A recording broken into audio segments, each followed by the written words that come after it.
Hello students, कैसे हैं आप सभी। उम्मीद करता हूँ सभी मस्त होंगे और स्वस्थ होंगे। आज के इस सेशन में हम लोग पढ़ेंगे, एक कविता है, कैमरे में बंद अपाहिज।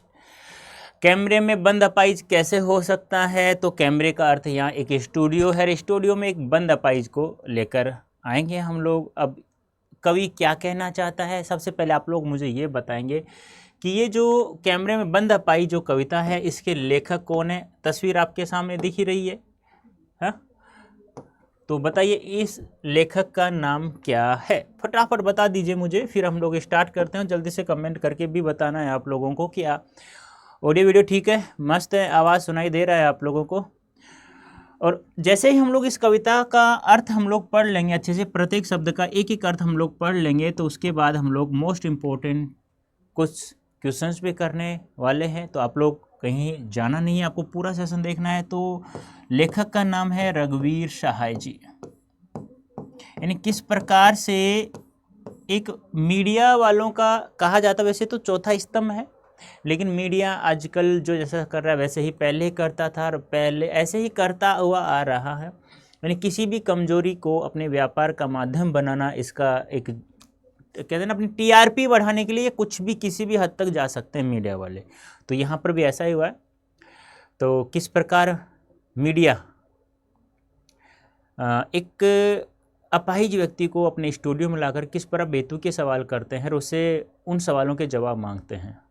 यानी अपाहिज व्यक्ति को लाना, फिर उनके सवाल उससे पूछना, क्या तुम अपाहिज हो, क्या अपाहिज होना दुख देता है, कितना दुख देता है, तो ऐसे बहुत सारे सवाल करते हैं। तो हम लोग पढ़ लें, आ जाइए जल्दी से। पहले हम सारांश देख लेते हैं कि यह जो कविता है ये क्या कहती है हमें। यह कविता कैमरे बंद अपाहिज जो लोग भूल गए, एक काव्य संग्रह है रघुवीर सहाय जी का, जिसका नाम है जो लोग भूल गए हैं, से ली गई है।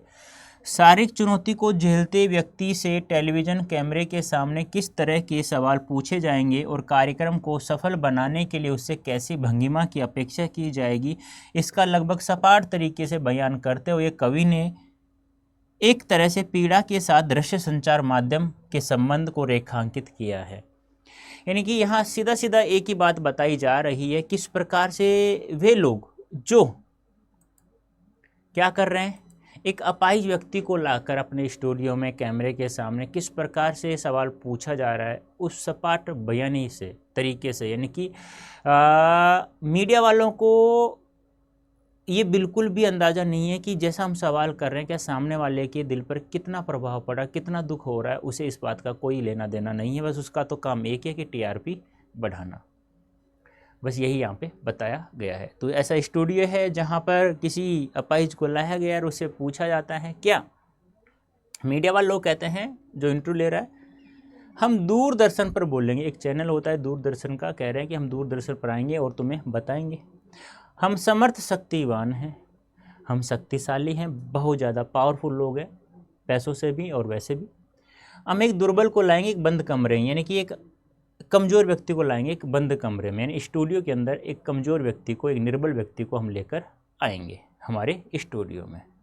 और मीडिया क्या कह रहा है कि हम दूरदर्शन पर आएंगे और कह रहा है कि हम पावरफुल लोग हैं, शक्तिशाली लोग हैं, और एक निर्बल व्यक्ति को, एक कमज़ोर व्यक्ति को लाएंगे एक स्टूडियो में एक बंद कमरे में। भाई यहाँ पे वैसे विरोधाभास है। मीडिया वाले कह रहे हैं कि हम शक्तिशाली हैं, भाई तुम शक्तिशाली हो तो फिर एक कमज़ोर व्यक्ति को क्यों लाते हो। तो यहाँ पर विरोधाभास अलंकार भी है, ध्यान रखना, ठीक है। नेक्स्ट कह रहा है, उससे पूछेंगे, यानी अपाहिज व्यक्ति को ला रहे, उससे सवाल पूछेंगे, क्या आप क्या अपाहिज हैं। अब एक बात बताओ, काले को काला कहो, लंगड़े को लंगड़ा कहो, अंधे को अंधा कहो, तो बेचारे गुस्सा तो आएगा ना। मैं मजाक नहीं कर रहा हूँ, सच बता रहा हूँ। आप किसी भी अपंग व्यक्ति को अपंग मत बोल देना, जैसे देसी भाषा में तुम जैसे लंगड़ा बोलते हो, ऐसा मत बोल दे। काले को काला इंसान होता है, क्या वो इंसान नहीं होता? भगवान कृष्ण भी तो काले थे ना, अपन किसी काले को काला मत बोल देना, गुस्सा। लेकिन गोरे को गोरा बोल दो, कोई दिक्कत नहीं है। लेकिन कुछ चीज़ें ऐसी होती हैं जो अपशब्द जैसी लगती हैं, जो बेतुकी लगती है, जिनसे गुस्सा तो आता है, और सामने वाले यदि अट्ठा कट्टा हुआ तो वो तुम्हारे जबड़े भी तोड़ दे। लेकिन बेचारा अपाहिज था, क्या करे। तो उससे सवाल पूछेंगे बेतुके, कौन से, क्या आप अपाहिज हैं, आप क्यों अपाहिज है। फिर पूछ रहे हैं आप क्यों अपाहिज है। भाई मुझसे क्यों पूछता, ईश्वर से पूछे कि मुझे अपाहिज क्यों बनाया है। आपको अपाहिजपन दुख देता होगा। अब कह रहा है क्या आपको आपका अपाहिजपन है या अपंग हैं आप पैरों से, तो क्या यह दुख देता है? देता है। फिर जोर देकर कहता है क्या देता है? कैमरा दिखाओ इसे बड़ा बड़ा। ये बात है जो इंटरव्यू ले रहा है एंकर, वो बात बोलता नहीं, ये आंखों के इशारे से कैमरामैन को इशारा करता है कि इसको बड़ा करके दिखाओ। हाँ तो बताइए आपको दुख क्या है? अब पूछ रहा है इंटरव्यू लेने वाला उस अपाहिज से बेचारे से कि आपको दुख क्या है, जल्दी बताइए। वह दुख बताइए, बता नहीं पाएगा। लेकिन कह रहे हैं इंटरव्यू लेने वाला कह रहा है, एंकर जो होता है वो कह रहा है कि आप अपना दुख बताइए, जल्दी बताइए। लेकिन अपाहिज नहीं। अब इन सवालों के जवाब बेचारा क्या दे?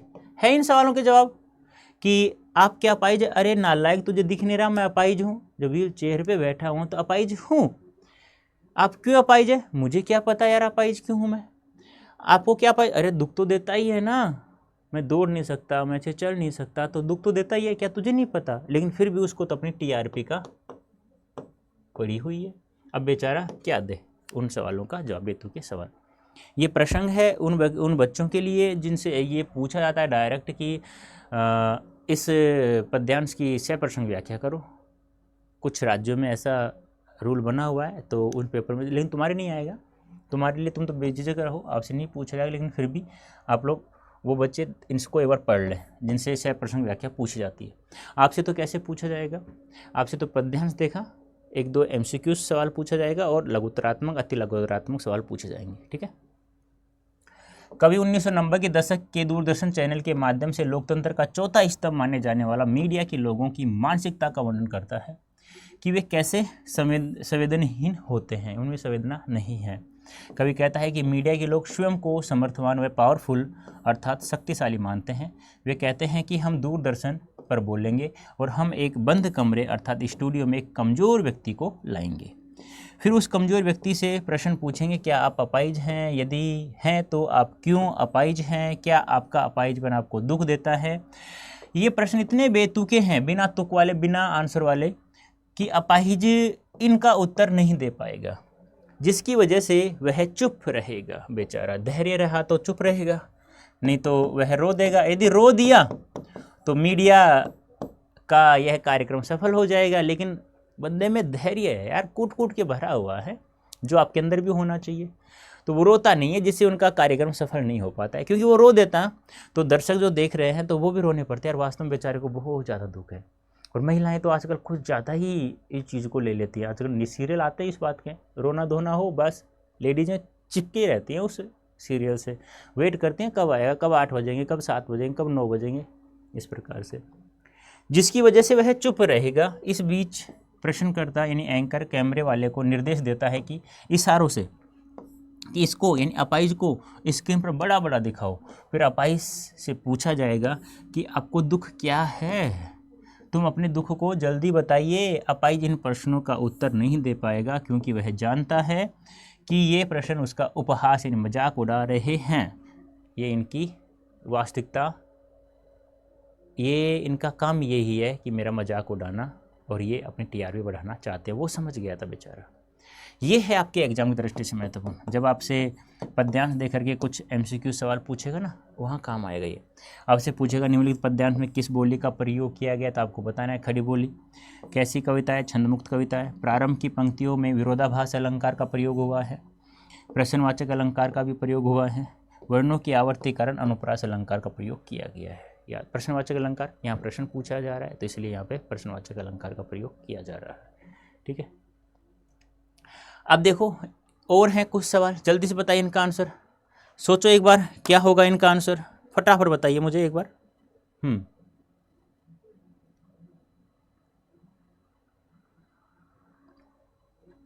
क्या कह रहे हैं? सोचिए, बताइए आपको अपाहिजपन होकर कैसा लगता है। कैसा यानी कैसा लगता है, हम खुद इशारे से बताएंगे कि क्या ऐसा।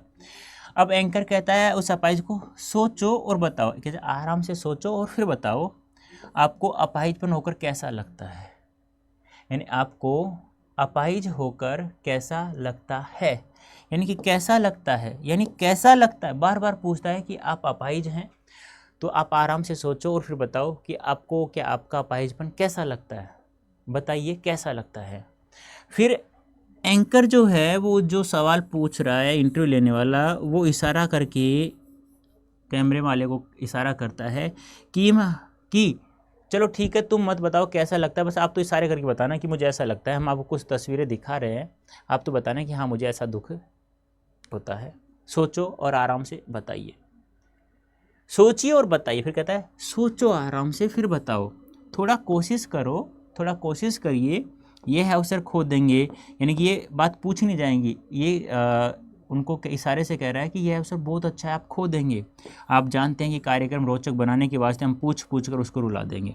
यानी कि मीडिया वाला कवि कह रहा है ये कि आपको ये बहुत अच्छा अवसर दिया जा रहा है, आप अपने दुख को बता सकते हैं, और मीडिया वाले से अपनी टीआरपी बढ़ाने के लिए, वो अपने कार्यक्रम सफल बनाने के लिए, उस कार्यक्रम रोचक बनाने के लिए वो कह रहे हैं कि हम इस अपाहिज को ऐसे बहुत सारे बेतुके सवाल पूछ पूछ करके हम रुला देंगे, और इंतजार करते हैं आप भी रो पड़ने का करते हैं, यह प्रश्न पूछा नहीं जाएगा। लेकिन ये सवाल पूछे नहीं जाएंगे, यदि ये सवाल पूछे जाते तो फिर दर्शक भी तो कमज़ोर थोड़ी है, बेचारे चैनल को बंद करवा दें।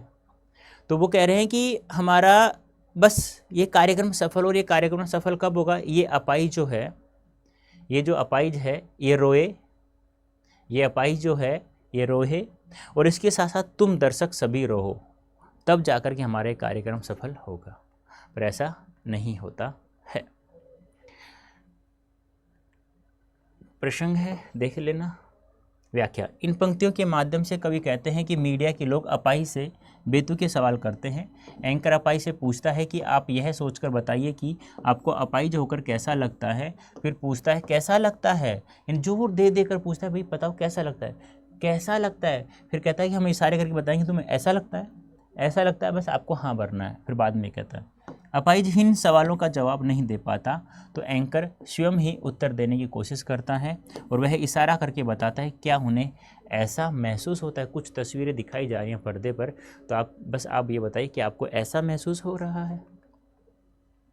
फिर एंकर बोलता है कि थोड़ा सोचकर और कोशिश करके बताइए, यदि आप इस समय नहीं बता पाएंगे तो तुम सुनहरा अवसर खो देंगे।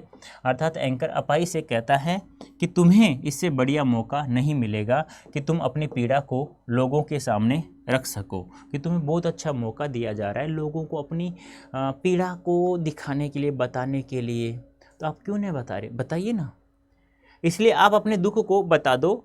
एंकर अब दर्शकों से कहता है कि हमारा लक्ष्य इस कार्यक्रम को रोचक बनाना है, और इसके लिए हम ऐसे प्रश्न पूछ पूछ करके उसे रुला देंगे, और हम इस इंतजार में हैं कि उसके साथ साथ आप भी रोने लगो, इन दर्शक भी रोने लगे। वह यह प्रश्न दर्शकों से नहीं पूछेगा, अर्थात संकेतों के माध्यम से दर्शकों से यह प्रश्न पूछा जाएगा। देख लो मीडिया वालों का क्या काम है, यानी कि बेचारे को ऐसे बेतुके सवाल पूछ पूछ कर रुलाया जा रहा है। कैसे बोलिए, अभी खड़ी बोलिए, कैसी कविता है, छंदमुक्त कविता है, कैसा अलंकार, कौन सा अलंकार है, प्रश्नवाचक वर्णों की आवर्तीकरण, अनुप्रास अलंकार, ये याद रखना है यदि पूछा जाए तो आप लोगों से। नेक्स्ट है, फिर हम पर्दे पर दिखलाएंगे फूली हुई आंख एक बड़ी तस्वीर। अब मीडिया वाले कह रहे हैं कि हम आपको एक बड़े पर्दे पर उसकी फूली हुई आंखों को दिखाएंगे, बहुत बड़ी तस्वीर दिखाएंगे, उसके ओठों पर कसम कसाहट, यानी ऐसे प्रश्न पूछा जाएगा तो इंसान गुस्सा तो आएगा। तो वो कह रहा है कि जब हम अपाहिज से ऐसे बेतुके सवाल पूछेंगे तो गुस्सा आएगा, वो अपने सवालों के जवाब देगा, और उसे जब वो गुस्से में आएगा तो उसकी फूली हुई आंखें जो हैं वो हम बड़ी करके उसको तस्वीर पर दिखाया जाएगा, और वह कुछ कहना चाहता है, उसकी होठों की कसम कसाहट जो आपको दिखाई दे रही है कि वो भी आपको दिखाई जाएगी। देखो मीडिया वाले किस हद तक गुजर है नालायक। आशा है आप उसे उसकी अपंगता की पीड़ा मानेंगे। ये सवाल पूछा नहीं जाएगा, इशारा करके। एक और कोशिश करो, दर्शक धीरज रखिए, देखिए। अब मीडिया वाले कह रहे हैं कि भाई एक और हम कोशिश कर लेते हैं, दर्शकों से निवेदन करते हैं कि आप धैर्य रखें, हम इस अपाहिज से ऐसे बेतुके सवाल कर करके हम उसे रुलाएंगे, और आप भी रोएंगे, हम इसका इंतज़ार करते हैं, आप बस धैर्य रखिए, हम उनसे सवाल फिर पूछेंगे। हम दोनों को एक संग रुलाने और आप और वह दोनों, यानी कि मीडिया वाले कह रहे हैं कि हम दोनों को एक साथ रुलाना चाहते हैं। पहले अपाहिज रोए फिर आप रोए, हम ऐसा चाहते हैं। आप और वह दोनों, यानी कि आप यानी दर्शक और वह यानी अपाहिज, दोनों को एक साथ हम रुलाना चाहते हैं। अब ये बात बोली नहीं जाएगी क्योंकि ये इशारा करके, ये कभी कोष्टक में क्यों रख रहा है इन बातों को, कि वह पाठकों को अच्छे से समझा सके कि वह कहना क्या चाह रहा है। कैमरा बस करो, नहीं हुआ रहने दो, पर्दे की वक्त की कीमत होती है। कह रहा है बस करो यार, अब छोड़ दो, कैमरा बंद कर दो। किसी भी चीज़ को पर्दे पर दिखाना बहुत ज़्यादा पैसा लगता है। यहाँ पर्दे की कीमत बताई, मतलब बहुत ज़्यादा पैसा लगता है। छोड़ दो इस बात को, यदि कोई नहीं या नहीं रो रहा, यदि ये इन सवालों के जवाब नहीं दे रहा है तो। अब मुस्कुराएंगे हम। आप देख रहे थे सामाजिक उद्देश्य युक्त कार्यक्रम। जब अपाहिज नहीं रोया तो कार्यक्रम असफल हो गया, तो दर्शक भी नहीं रोए। अब सभी मीडिया कर्मचारी एक जगह आ जाते हैं, फिर कहते हैं हम एक साथ मुस्कुराएंगे और आपसे कहेंगे कि आप देख रहे थे सामाजिक उद्देश्यपूर्ण कार्यक्रम, बस थोड़ी कसर रह गई। मन में कसर तो बहुत सारी थी, थोड़ी क्या। धन्यवाद आप सभी का, बहुत बहुत धन्यवाद, आप हमारे कार्यक्रम से जुड़े, ऐसा दर्शकों से कहते हैं। यानी कि जब कार्यक्रम सफल होता हुआ नहीं दिखाई दिया, अपाहिज व्यक्ति नहीं रोया तो इस कार्यक्रम में सफल हो गया। तो अब क्या करें, कैमरा बंद कर देते हैं। फिर सभी एक साथ आते हैं, कहते हैं मुस्कुराते हुए कि आप सभी का बहुत बहुत धन्यवाद, आप हमारे कार्यक्रम से जुड़े। आपको जो कार्यक्रम दिखाया जा रहा था वो सामाजिक उद्देश्यपूर्ण कार्यक्रम दिखाया जा रहा था। क्या सामाजिक उद्देश्यपूर्ण था? नहीं था। प्रसंग है, देख लेना उन बच्चों के लिए जिनसे पूछा जाता है, आपसे नहीं पूछा जाएगा सीबीएसई वालों से। व्याख्या, इन पंक्तियों के माध्यम से कवि कहता है कि मीडिया वाले लोग अपाहिज का मानसिक शोषण करते हैं। वे उसकी फूली हुई आंखों की तस्वीर को बड़ा करके पर्दे पर दिखाएंगे, बहुत बड़ी तस्वीर। वे उसके होठों पर होने वाली बेचैनी और कुछ न बोल पाने की तड़प को भी दिखाएंगे। फिर वह संकेतों के माध्यम से दर्शकों को कहता है कि अब आप भी उसकी पीड़ा मानेंगे और उसके साथ साथ रोएंगे। अब वे कहते हैं कि हम कोशिश करते हैं कि वह रोने लगे। एंकर दर्शकों को धैर्य धारण करने के लिए कहता है। मीडिया के लोग दर्शकों व अपाहिज दोनों को एक साथ रुलाने की कोशिश करते हैं। तभी एंकर आदेश देता है कि बस अब कैमरा बंद कर दो। यदि अपाहिज अपना दुख नहीं बता पाया तो कोई बात नहीं, पर्दे की बहुत कीमत होती है। इस कार्यक्रम के बंद होते ही मीडिया के कार्यरत सभी लोग मुस्कुराते हैं और कहते हैं कि आप सभी दर्शकों से सामाजिक उद्देश्य से भरपूर कार्यक्रम देख रहे थे, अर्थात यह कार्यक्रम समाज की भलाई के लिए दिखा रहे थे। इसमें थोड़ी सी कमी रह गई कि हम दोनों को एक साथ रुला नहीं पाए। फिर भी यह कार्यक्रम देखने के लिए आप सबका धन्यवाद। ऐसा नहीं कहते, वो कोष्टक में जो लाइनें हैं ना, वो एंकर इंटरव्यू वाला नहीं दर्शकों से कहता है, नहीं अपाहिज से कहता है। ये सब चीज़ें उनके दिमाग में होती हैं। अब ये चीज़ें दिमाग में होती हैं तो लेखक ने अपनी कल्पना के अनुसार आपको, हमको, पाठकों को बस थोड़ा समझाने के लिए वो कोष्टक में लाइनें रखी गई हैं, जिनका बहुत ज़्यादा महत्वपूर्ण होता है कविता में। महत्वपूर्ण इसलिए होते हैं क्योंकि लेखक अच्छे से पाठकों को समझा सके वो कहना क्या चाह रहा है। खड़ी बोली हिंदी है, छंदमुक्त कविता है, वर्णों की आवर्तन, अनुप्रास, अलंकार है, समान चीज़ें सभी में देख लेना। अब कुछ क्वेश्चन आंसर हम लोग देख लेते हैं, मोस्ट इंपॉर्टेंट क्वेश्चन। उससे पहले मैं आप लोगों को बता दूं, यदि आप क्लास 12th की तैयारी करें तो आपको फ्री ऑफ कॉस्ट करवाई जा रही है। लेकिन आप लोगों को पता है, आप लोग CUET का एग्ज़ाम भी देंगे और एग्ज़ाम देने के लिए आप लोगों को इस कूपन कोड का प्रयोग करके महापैक ज्वाइन करो। ये महापैक क्या है क्या नहीं है ये आपको बता रहा हूँ कि आप लोग जब CUET एग्ज़ाम देना जाते हैं तो प्रत्येक सब्जेक्ट में आपको 100% आता है। 100% आता है तो आप लोगों को बेस्ट यूनिवर्सिटी मिलती है, जिसमें आप जो भी कुछ बनना चाहते हो वो वहाँ से बन सकते हैं। तो आप लोग इस कूपन कोड का प्रयोग करके इस महापैक को ज्वाइन कर लो। कैसे ज्वाइन करेंगे एक बार मैं आपको बता देता हूँ। ऐसे गूगल ओपन करना, यहाँ टाइप करना अड्डा 24/7, चले जाएंगे यहाँ पे इस प्रकार। यहाँ अब ऑल कोर्सेज आ रहा है, यहाँ पे सेलेक्ट करना है। फिर यहाँ पे UG and PG entrance exam. फिर यहाँ देखो CUET UG लिखा हुआ है, ये इंग्लिश मीडियम के लिए है। ये CUET हिंदी मीडियम वाले बच्चों, कुछ हिंदी मीडियम वाले बच्चे हैं, कुछ इंग्लिश मीडियम वाले बच्चे हैं। तो इंग्लिश मीडियम से तो यहाँ जाएंगे, हिंदी मीडियम से तो यहाँ जाना है। अब यहाँ जाकर अपना सब्जेक्ट सेलेक्ट करो कि साइंस, आर्ट्स, कॉमर्स क्या है। अब कुछ बच्चे क्या है कि डोमेन सब्जेक्ट जो उनका ऑप्शन सब्जेक्ट होता है तो वो तो अच्छे से तैयार कर लेते, लेकिन जीटी लैंग्वेज जो सीवीटी में आएगी वो नहीं तैयार हो पाता, तो आप जीटी लैंग्वेज सेलेक्ट कर सकते हैं यहाँ से। लेकिन आपको लेना महापैक है, क्योंकि ये आपके एग्ज़ाम तक आपका साथ रहेगा, महापैक विद प्रिंटेड बुक वाला, ठीक है। तो यहाँ से बाय नाउ करना है, यहाँ से कूपन कोड अप्लाई करना जो मैंने अभी बताया था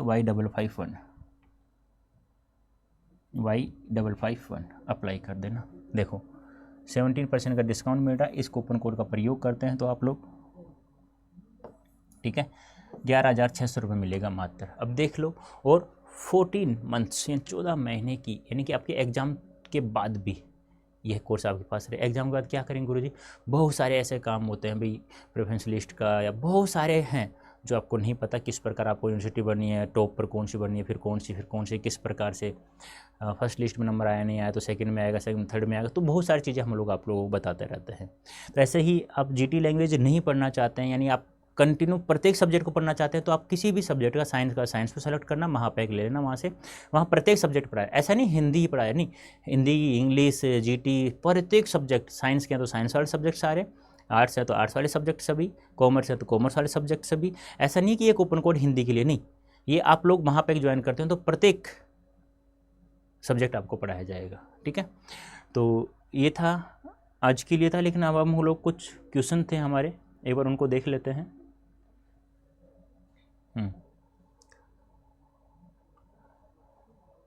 फिर भी किसी को कहीं दिक्कत आ जाती है ना, तो आप लोग मुझे मेल भी कर सकते हैं बेटा।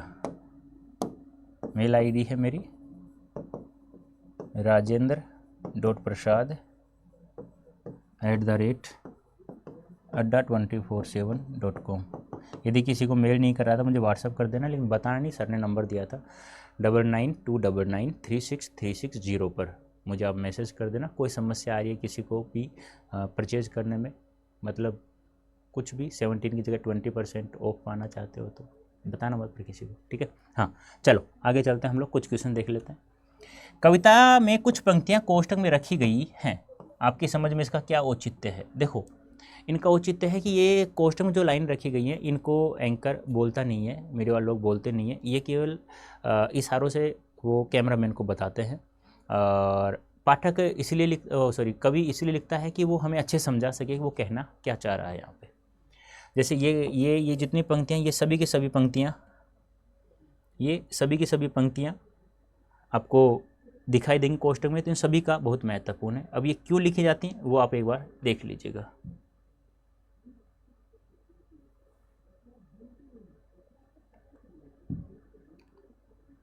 इन सभी पंक्तियों से यह अर्थ निकलता है कि मीडिया के लोगों के पास संवेदनाएं नहीं होती, अर्थात वे अपने व्यापार के लिए किसी भी कमज़ोर व्यक्ति के दुख को साधक बना लेते हैं। यदि इन पंक्तियों को कवि नहीं लिखता तो कविता का मूल भाव स्पष्ट नहीं हो पाता। इन पंक्तियों से उस अपाहिज व्यक्ति के शारीरिक और मानसिक अपंगता का पता चलता है हम लोगों को। नेक्स्ट सवाल है, कैमरे बंद अपाहिज कोरोना के मुखौटे में छिपी करोड़ता की कविता है। बात तो सही है भाई, कहा तो जा रहा था कि सामाजिक उद्देश्यपूर्ण कार्यक्रम दिखाया जाएगा, लेकिन वो तो नहीं दिखाया जा रहा था। दिखाया क्या जा रहा था, वो तो अपनी टीआरपी बढ़ाने के लिए उससे बेतुके सवाल पूछे जा रहे बेचारे से, अपना व्यवसाय बढ़ाने के लिए, अपना व्यापार बढ़ाने के लिए। यह कविता अपनेपन की भावना में छिपी करोड़ता को उजागर करती है। सामाजिक उद्देश्यों के नाम पर अपाहिज की पीड़ा को दर्शकों तक पहुंचाया जाता है। यह कार्य ऊपर से करुण भाव को दर्शाता है, परंतु इस कविता का मूल भाव शून्य संवेदनहीन मीडिया पर व्यंग किया गया है। लोकतंत्र का चौथा स्तंभ कहा जाने वाला मीडिया इसे एक रोचक कार्यक्रम बनाना चाहता है, जिससे उसका यह कार्यक्रम लोगों में लोकप्रिय हो सके। उसे अपंग की पीड़ा से कोई लेना देना नहीं है। यह कविता यह भी दर्शाती है कि जिस प्रकार दूरदर्शन पर दिखाए जाने वाले अनेक कार्यक्रम कारोबारी दबाव के कारण संवेदनशील होने का दिखावा करते हैं, इस तरह यह कविता अपनेपन की भावना में छिपी करोड़ता की सीमा तक पहुंच जाती है। देखो सीधा सी बात है यार, आप कोई भी चैनल खोलेंगे तो पैसा तो कमाना सभी चाहते हैं, तो वो है ना, मतलब एक कहते हैं ना कि लीगल तरीके से नहीं तो इलीगल तरीके से कैसे भी करें वो पैसे टीआरपी बढ़ाने के लिए कुछ भी कर सकते हैं, कहीं किसी भी हद तक जा सकते हैं, जैसे यहाँ लेखक ने हमें दिखाया गया। हम समर्थ शक्तिवान और हम एक दुर्बल को लाएंगे पंक्ति के माध्यम से कवि क्या व्यंग किया है। भाई आप लोग यदि शक्तिशाली हैं तो एक दुर्बल को क्यों लाते हैं, विरोधाभास भी अलंकार यहाँ पे। इस पंक्ति के माध्यम से कवि ने यह व्यंग किया कि मीडिया वाले स्वयं को समर्थवान शक्तिशाली मानते हैं, तो इतने शक्तिशाली हैं कि वे किसी के दुख को पर्दे पर दिखाकर अच्छा पैसा और लोगों की सहानुभूति युक्त प्रसिद्धि पाते हैं। वे यहाँ एक कमजोर अर्थात अपाहिज व्यक्ति को लोगों के सामने दिखाते हैं ताकि वे अपने चैनल की टीआरपी बढ़ा सकें और अच्छा पैसा कमाएं। देखो टीआरपी कैसे बढ़ती, लोगों की सहानुभूति मिलती तो टीआरपी बढ़ जाती और पैसा भी ऑटोमेटिक आ जाता। वही बात यहाँ पे दिखाया गया।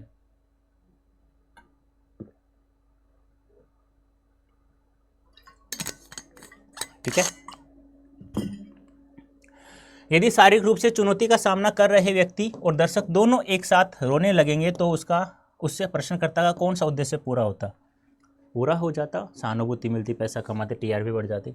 इस चैनल के संचालक और निर्माता का एक ही उद्देश्य होता है कि वे अपने कार्यक्रम को लोकप्रिय बना सके ताकि वे अच्छा पैसा और लोकप्रियता प्राप्त कर सके। इसके लिए उन्हें कोई भी तरीका क्यों न अपनाना पड़े, वे अपनाते हैं। इस कविता के माध्यम से यदि शारीरिक और मानसिक रूप से चुनौती का सामना कर रहे व्यक्ति और दर्शक दोनों एक साथ रोने लगते तो उन्हें लोगों से सहानुभूति युक्त प्रसिद्धि मिलती जिससे वे अच्छा धन कमा सकते थे और उनका उद्देश्य पूरा हो जाता। नेक्स्ट है, पर्दे पर वक्त की कीमत है कहकर कवि ने पूरे साक्षात्कार के प्रति अपना नज़रिया किस रूप में रखा। भाई देखो, उनका पैसा बर्बाद हो रहा था, लाइव दिखाना किसी चीज़ को। उस समय 1990 के दशक की बात है। आज भी इतना पैसा खर्च होता है तो उस समय कितना पैसा खर्च करता होगा। तो कवि इस पंक्ति के माध्यम से कहना चाहता है मीडिया के लोग सहानुभूति युक्त प्रसिद्धि प्राप्त करना चाहते थे। वे चाहते हैं कि अपाहिज व्यक्ति के साथ साथ दर्शक भी रोने लगे, लेकिन वे इसे रोने वाले दर्शक को ज़्यादा देर तक नहीं दिखाना चाहते क्योंकि यह कार्यक्रम सफल होते हुए दिखाई नहीं दे रहा था, जिससे उनका पैसा बर्बाद हो रहा था। सीधा सा कारण है, इसलिए वे समय और पैसे की बर्बादी बिल्कुल भी नहीं करना चाहते थे। ठीक है, तो ये कुछ सवाल थे हमारे और कविता थी। उम्मीद करता हूँ कविता का अर्थ और ये सवाल आपको अच्छे से समझ में आ गए होंगे। अब आपको पीडीएफ चाहिए तो हमारा ऐप है, डाउनलोड करो। डाउनलोड करने जैसे ओपन करोगे उसके बाद आपको सीयूईटी में जाना है, फिर आप लोगों को कम्युनिटी में जाना है, फिर आप लोगों को Hindi by Rajendra sir community मिलेगी, हिंदी बाई राजेंद्र सर, उसको फॉलो करना है और वहाँ से आपको फ्री ऑफ कॉस्ट पीडीएफ मिल जाएगी। ठीक है, अच्छा लगा हो तो लाइक सब्सक्राइब कमेंट अवश्य करें। कोई भी प्रॉब्लम हो तो आपको बेझिझक होकर कमेंट किया करो या मुझे मेल भी कर सकते हैं, मैंने आपको मेल आईडी भी बता दी है। ठीक है, और सीयूईटी की तैयारी अभी से करो, धीरे धीरे थोड़ा थोड़ा करके चलोगे तो 12th की तैयारी हम लोग करवा देंगे आप लोग, और सीयूईटी की तो मस्त करवाएंगे आप लोगों को, क्योंकि हमेशा आप लोगों को पता है किसी भी यूनिवर्सिटी में सबसे ज़्यादा स्टूडेंट हमारे सीयूईटी अड्डा 24/7 के होते हैं हमेशा से, तो हमेशा होता हुआ है। तो इसी चीज़ को हम लोग आप लोगों को भी इस बार कि सीयूईटी में 100% आप भी लाएँ, तो आ जाइए आप लोग हमारे साथ जुड़िए। तो अभी के लिए इतना ही, धन्यवाद, thank you so much. Next chapter के साथ फिर हम लोग एक बार फिर मिलते हैं। तो अभी के लिए इतना ही, थैंक यू सो मच बेटा।